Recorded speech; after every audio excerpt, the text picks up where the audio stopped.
ఇవాళ అధికారంలోకి వచ్చిన కాంగ్రెస్ పార్టీ ఎన్నో వాగ్దానాలు చేసింది. ఆ వాగ్దానాలు ఒక్కటి కూడా అమలు చేసే పరిస్థితి లేదు. ఈనాడు మహిళలకి 2500 ఇస్తానన్నది, గృహలక్ష్మి పథకం ఇస్తానని, దానితో పాటు అది ఇచ్చి కూడా తులం బంగారం దానితో పాటు జమ చేసి ఇస్తానని రేవంత్ రెడ్డి ఆ రోజు ఎన్నికలలో చెప్పాడు. కానీ ఏ వాగ్దానాలు కూడా ఈ వాగ్దానాలలో ఒక్కటి కూడా అమలు చేసిన పరిస్థితి ఈనాడు కనపట్టలేదు. అందుకే ఈయనని మళ్ళా యథాప్రకారంగా గద్దె దించడానికి మనం అందరం కూడా పూనుకొని ఇవాళ మనం చేయాల్సిన పరిస్థితి మన మీద ఉంది. అదేవిధంగా ఇవాళ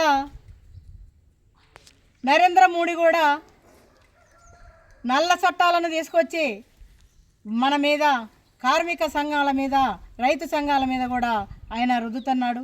కానీ ఆ పద్ధతులన్నీ మార్చుకోకపోతే మనము దేనికైనా సిద్ధం కావాలనేది మనం అనుకుంటున్నాం. కానీ ఇవాళ అన్ని కార్మిక సంఘాలు, రైతు సంఘాలు కూడా అన్నీ కూడా ఇవాళ మనం పోరాటం చేసి రేపు 26వ తారీఖు జరగబోయే నిరసన ప్రదర్శనలో మనందరం కూడా అధికంగా పాల్గొని వీటిని అన్నింటినీ వ్యతిరేకించాలని కోరుతూ ఈ అవకాశం ఇచ్చినందుకు ధన్యవాదాలు తెలియజేస్తూ ముగిస్తాను.